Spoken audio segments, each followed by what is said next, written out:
Have Disney delivered in episode 3? Or have they made things worse? In this episode, I'm going to break down episode 3 of The Acolyte and assess the episode's overall ranking. Let's explore whether episode 3 of The Acolyte fulfills the audience and what effect it's had on the binge watching rankings to justify your next binge watching session. My name is Matthew Sava with Binge Watcher. Let's jump right into the video. Episode 3 of The Acolyte transports us to the past, finding ourselves on a mysterious planet. The journey of two sisters begins as we learn of the events that have taken place and lead to the present day plot. Let's start by examining the coherence and clarity of the plot. How well does The Acolyte lay out the next phase of its story? And is it easy to follow? Now, this episode is completely dedicated to being a flashback episode. We're introduced to the witches on a new planet that we're introduced to, Brendok. And this is really good, and I do like this because already so quickly Disney are looking to bridge the gap between the understanding of the plot for the audience. And in my last episode, reviewing episode 1 and 2, that was one of the lingering questions. So I like that they've done that. It's bridging that gap for the unanswered question in why have these events from May now starting to take place because of certain things that have happened in the past that we don't really know about. So with that respect, the purpose of this episode is meaningful. And the other good thing that I like that they've introduced this episode so early in the series is because they've provided that clarity into the audience really early on. So we're not getting all the way through to maybe the last couple of episodes where we're still wondering what has actually happened.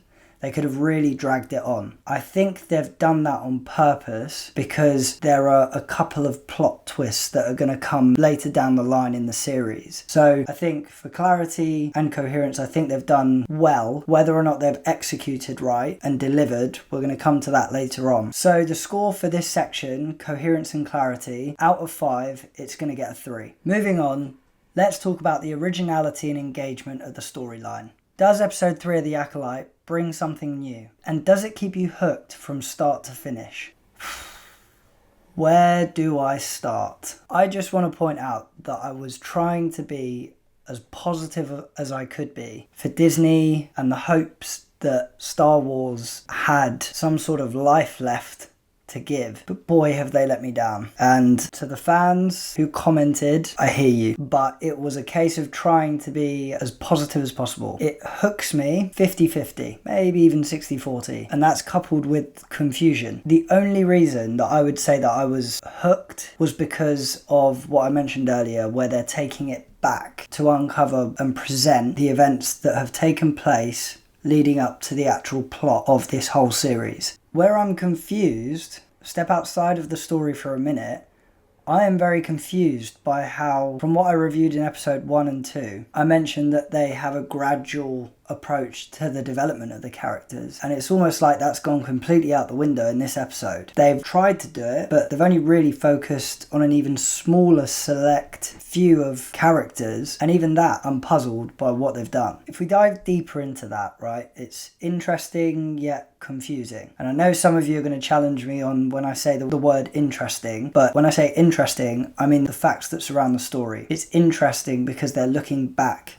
and taking us on that flashback journey towards what happened with May and Osha and Sol, as well as the other Jedi. What's really confusing is what they've now opened themselves up to. Purposefully or complete mess up on their side, the creation of Osha and May themselves, which now if you think about it, they've created this episode and dedicated it to being a flashback to answer a burning question, a lingering question, to only couple it with 4 or 5 more burning questions. And again, this is completely decoupled from episode 1 and 2. And what I mean by that is that in episode 1 and 2, if there was any confusion, like I said before in that episode, they would cover themselves and bring that audience back into the fold. My only observation here is that they must have done this on purpose. If they haven't, and now I'm not going to be hopeful, I'm going to stay completely on the fence. Have they caused their own self-destruction in this? Now, my next point, if we explore if they've done this on purpose,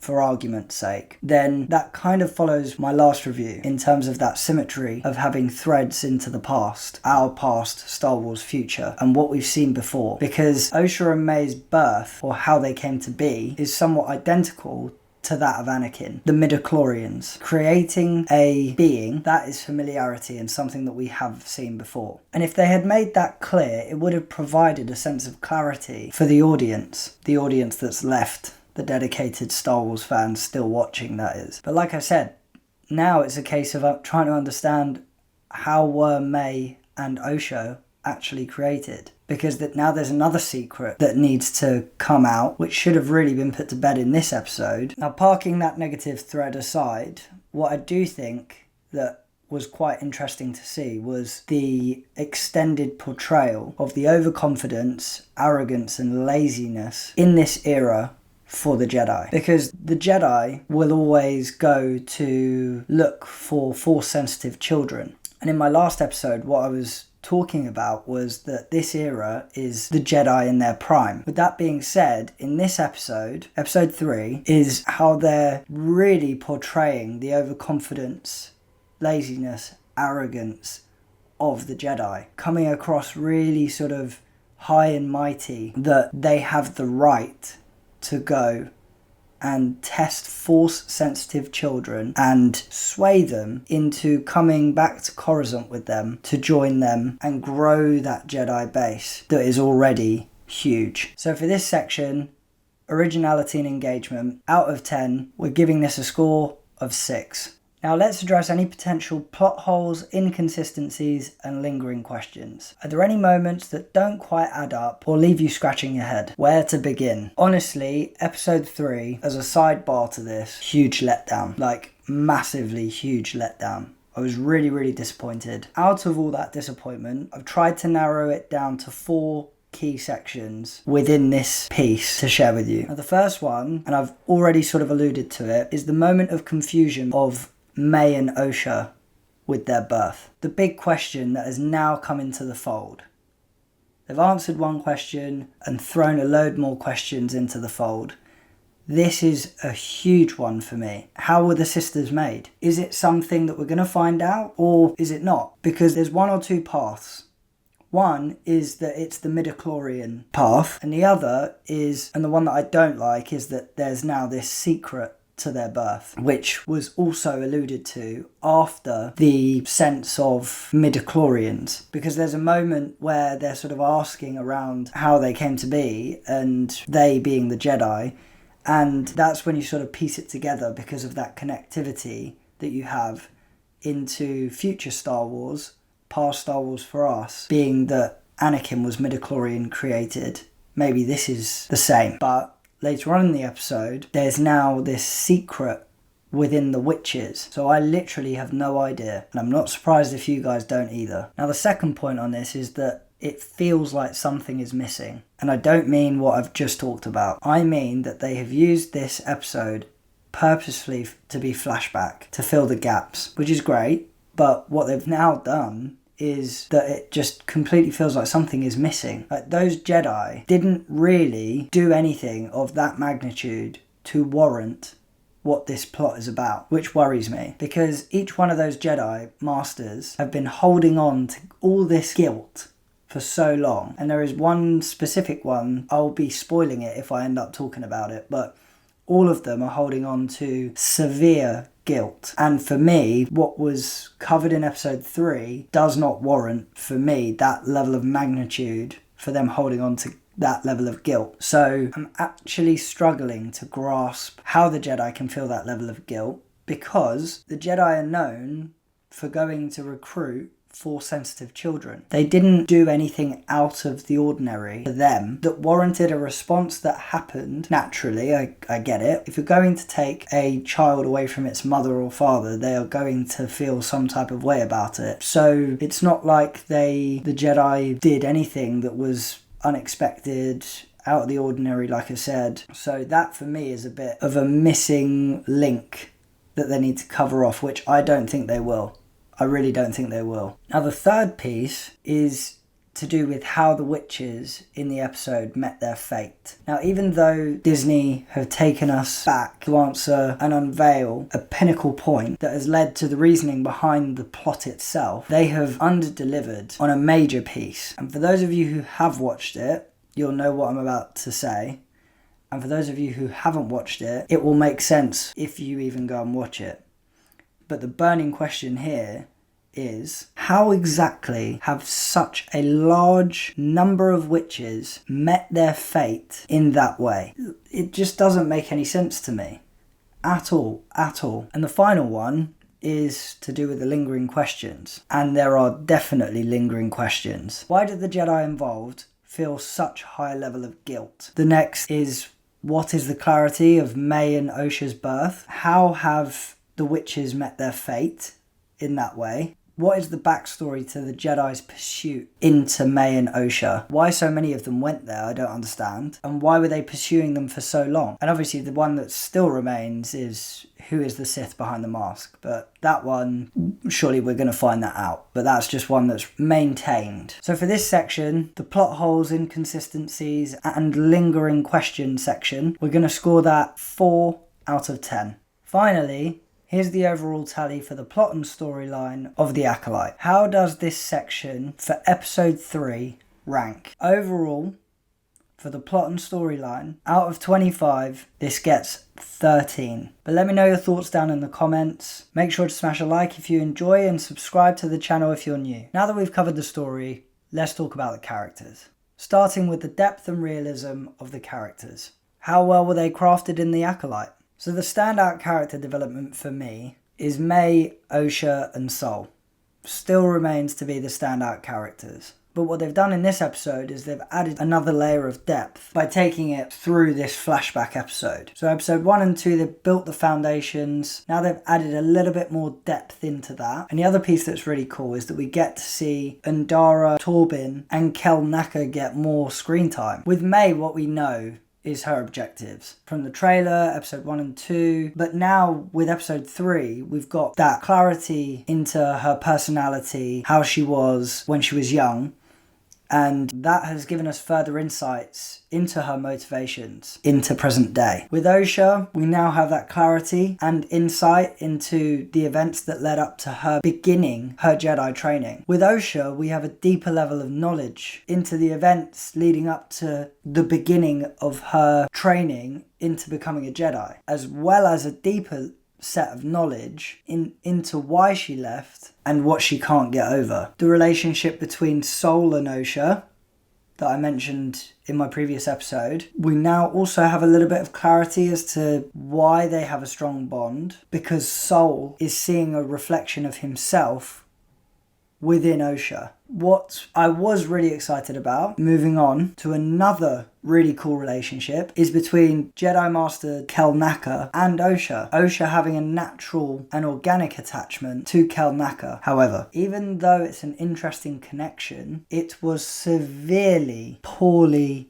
delivered. I mean, I'd bet my bottom dollar that we're going to see them when we fast forward to the future, coming together, and what they poorly attempted to do in this episode with bridging their relationship together is going to look really, really bad. Because they didn't build anything. There was nothing. It was just pointless. They might as well have cut that 5 minutes, 2 minutes, whatever it is, out and just leave it alone. There are 2 new characters that we get to see in Mother Anissa and Mother Corel. Now, they are the 2 leaders responsible for the Society of the Witches, and they are the mothers of May and Osha. And the thing that you can sort of start to see in this episode is good and evil, yin and yang, Osha being good and light, May being bad, cunning and dark side, Mother Anissa being that balanced figure but leaning more towards the light, and Mother Corel leaning more towards the dark. And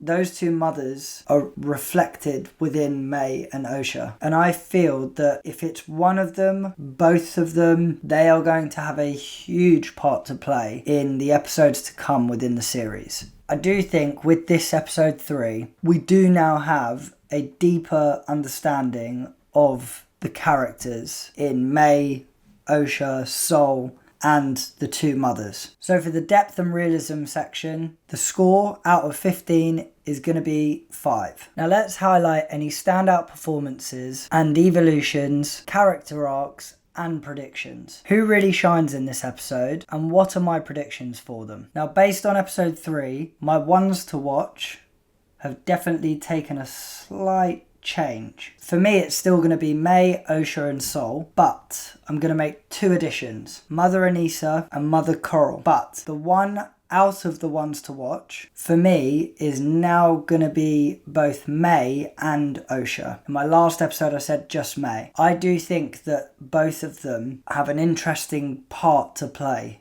in the destiny towards the outcome of this series. I think they're both on equal par with stealing the show, albeit the show has taken a slight or a very big deep dive for me in terms of the quality, because with episode 3, however negative it is, we do see similarities and differences in both of those sisters. They're both, for me, the ones that I want to watch and stick very close to in terms of seeing how their story unfolds and how their characters develop all the way through until the end of the series. Now, my predictions, I'm going to focus on 2. Osha's prediction from me is that when we're brought back to present day in episode 4, there'll be a reflection on her side into her past based on the outcome from episode 2, based on what we as the audience have witnessed in episode 3. And that will be the beginning of her healing, along with self-reflection towards how she feels for May. And that, I think, will kickstart her onto getting back on the path of training to be a Jedi and fully reconnecting in with Jedi Master Sol. The second one is going to be to do with this Sith Lord. In my last episode I said that there are a couple of different theories flying around. I thought that it would be a Jedi turned evil that we know about from maybe the comics or something, potentially Keanu Reeves making his debut onto the series. But now I'm going to throw all of that out the window and take a bold statement and guess as to who I think it's going to be. And my prediction is one of 2 people. I'm going to hold firm on one of the predictions that I made, that I think it is someone directly involved in the events that took place in the past that we saw in episode 3, and it will be interesting to see who it is, but I think it's going to be either Mother Anissa or Mother Coral. And hear me out on this. May has a relationship with that Sith Lord. That Sith Lord knows how to overthrow a Jedi. May's fight style is very specific in her actions. So the sequence of combat moves that May uses are very, very specific to how you would overthrow a Jedi that we haven't really seen before. So for the standout performances, character evaluation, character arcs, and prediction section, the score is going to be 5 out of 15. Finally, here's the overall tally for the character development in the Acolyte. How does this section for episode 3 rank? 10 out of 25. Let me know your thoughts down in the comments. Make sure to smash a like if you enjoy and subscribe to the channel if you're new. With our main players introduced, let's shift our focus to the visual and cinematography. Starting with the visual appeal, how does the Acolyte stack up in terms of production quality in episode 3? So we have the introduction of the Witches of Brendok, so a new society has been introduced, and we also get a new planet. There are 2 elements to this that I want to hone in on. The visuals associated with the new planet and the overarching society that the witches reside in is pretty good. It's a forest that has mountain ranges, and within the mountain range is where the witches live, and it's almost like a city within the mountain. So I thought that was a nice touch, but they didn't really go far enough with that society, so they could have gone a lot further with it. We only got a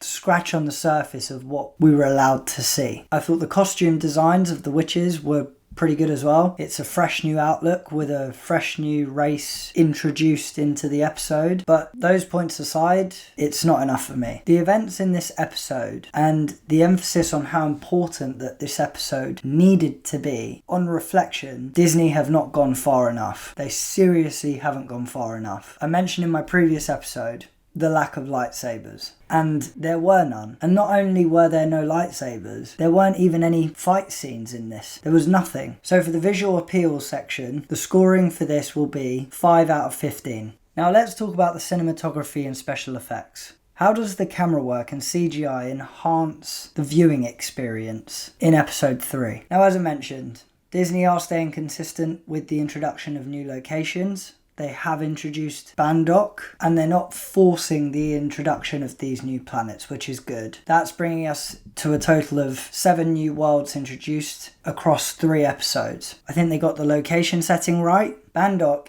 is a mountain range planet covered with forest. The other thing that they have got right, Disney, is the scene changes depending on the mood. I think they did well with the mood changes, going from light to dark depending on the mood and atmosphere of the scene and sequence, and that interchange to emphasize the mood was clearly displayed. However, from fight scenes without lightsabers to nothing, I would say that I'm severely disappointed. The lack of fight scenes in episode 3 was just ridiculous. Not only that, we're now into episode 3 and we've seen hardly any lightsabers. We haven't seen a single lightsaber battle. And episode 3 was meant to be a pinnacle moment, as they've gone back to share the series of events that have taken place and led up to the reasoning of the plot. And they have severely underdelivered. From fight scenes without lightsabers to now having virtually nothing within an episode itself. And a civilization that has met a certain fate needs more packed into it. It's as simple as that. My last point on this is to do with the CGI. What's crazy is in the last episode that I did, I gave them praise. I gave Disney praise for how well they had done. And now we get the introduction of a new character, a witch called Elder Jalen. And I want to be very clear, it is completely the opposite what I'm about to say in comparison to my first episode. And I said that when you watch The Phantom Menace, it's so obvious that Jar Jar Binks is CGI'd. In episode 1 and 2 of this series, they did really well and they clearly invested. In episode 3 of The Acolyte, with this specific character, it couldn't have been more obvious that this character was CGI'd. There was no realness and feel to the character, and it was so obvious in such a negative way. So for the cinematography and special effects section, the scoring is 4 out of 15. Finally, here's the overall tally for the visual and cinematography in The Acolyte. How does this section rank for episode 3? 9 out of 25. Let me know your thoughts down in the comments section. Make sure to smash a like if you enjoy and subscribe to the channel if you're new. While the impressive visuals set a stage, it's the excitement and intrigue that keep you hooked. Let's delve into the captivating entertainment value of The Acolyte and see how enjoyable the episode is overall. Does it keep you engaged from start to finish? Honestly, it didn't keep me engaged from start to finish, and that is because a serious event had taken place in this flashback episode. It's a pinnacle moment, and they haven't emphasized enough in the actions that were taking place in the entire sequence. Honestly, the only positive that I can draw from this episode is the fact that Disney have shown intent in bringing us back early on in the entire series to bridge that gap from the beginning as to why the plot is the plot. And that is a positive one. And we've also taken a step forward towards understanding the standout characters in more detail. But unfortunately,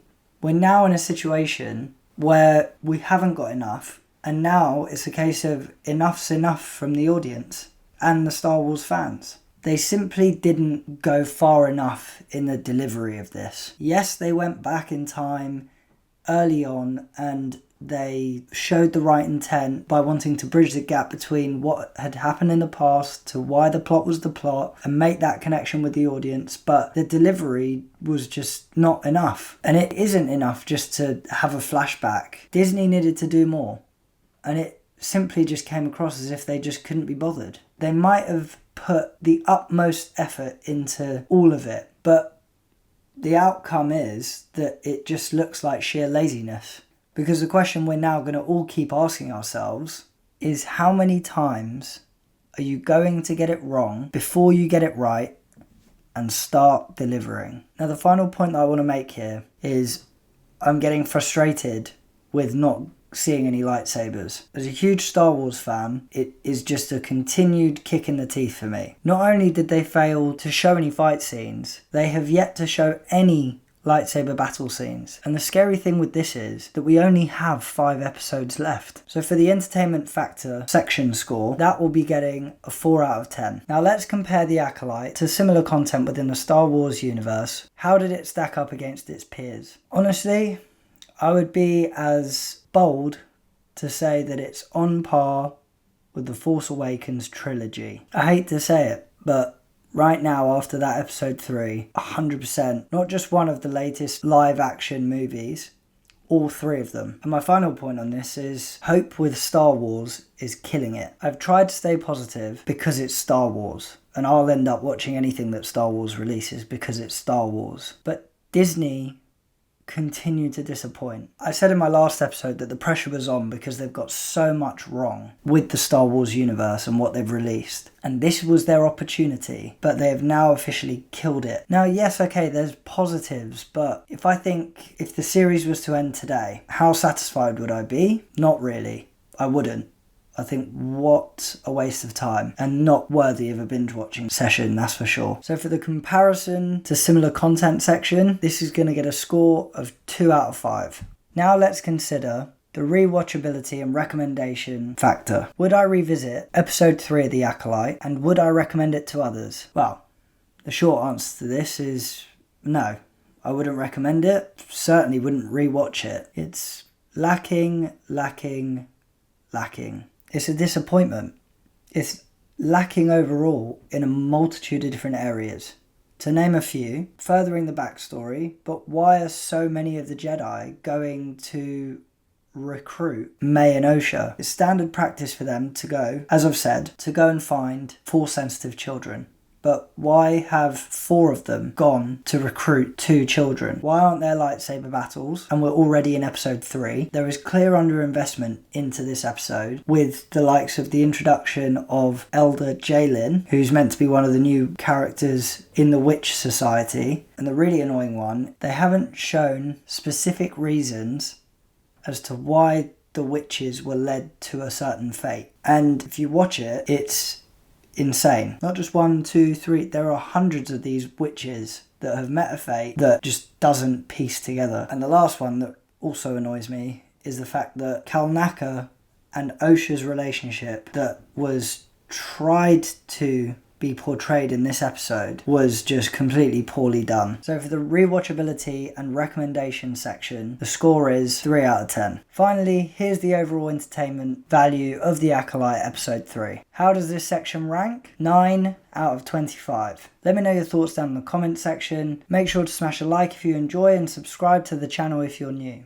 Next up, we have the tally section. Let's start with looking at the overall Binge Watcher ranking. Is The Acolyte Episode 3 worth your time and should it be on your Binge Watcher list? And the total ranking from Flopbusters, 50/50s and Blockbusters, the overarching scoring is 41. So from that ranking, it should not be on your list. It is heavily weighted towards the Flopbuster side of things, being a very big disappointment. But let me know your thoughts down in the comment section. Next, let's look at what the review sites are saying. How do their rankings and reviews contribute to the overall perception of episode 3 of The Acolyte? So starting off with IMDb, we can see here the IMDb overall ranking is 3.8 out of 10, so that's definitely gone down. If we go down to the episodes, Episode 3 got 3.6 out of 10. Now let's just have a look at the episodes. Episode 1 coming out with 5.7 out of 10. Episode 2, gradual decline, 5.5 out of 10. And then episode 3 is the nail in the coffin. 3.6 out of 10. That is dreadful. Now on to Empire. Empire is holding at 3 out of 5. And this is where it gets really interesting. Rotten Tomatoes, look how that decline has happened. 86% for the critics, 17% for the audience. I looked at this on Thursday and it is gradually just declined from yesterday to today, and I think it's going to continue to go down. And if we look at Metacritic, 67% versus the user score of 4.3 out of 10. That is really, really bad. But let's go one step further. Let's look at what YouTube is saying with people that are reviewing them. First one here, I'm done, and so is Star Wars. Absolute garbage. Is an abomination. There's backlash.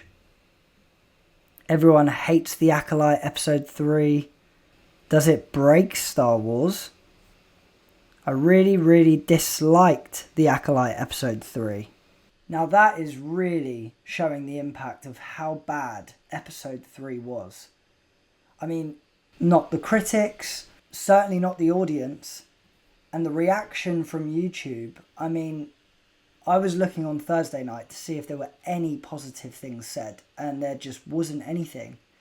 But when I looked on social media, there are very, very few that have actually said that they like it. The majority of them dislike it, hate it, use the words that Star Wars is destroyed. So God knows how they're going to recover from this in episode 4. Moving on, let's turn our attention to the audience feedback. How are viewers reacting to episode 3 of The Acolyte? And do their opinions align with the critics? Now, from what we just saw, it's quite interesting when you look at Rotten Tomatoes and you look at Metacritic, how there's a gradual decline. And in the beginning, the critics and the fans were completely on opposite ends of the spectrum. Whereas now, they're slowly starting to show gradual decline from where they were. What's interesting is if we look at the reviews online of the audience, specifically, this has gone right down to 1.6. From what we saw in the last episode, this has gone right down. And if we look here, Klingon Force, 1 out of 5. Brandon Smith, 2 out of 5. Luke Ferrugia, 1 out of 5. I mean, Christine, 5 out of 5? Really? Renee, 1 out of 5. Greg, 1 out of 5. Sean, 2 out of 5. Philip, 1 out of 5. And what's interesting here is that Philip has actually listed the pros and cons. Breathtaking scenery, that sort of aligns to Binge Watcher.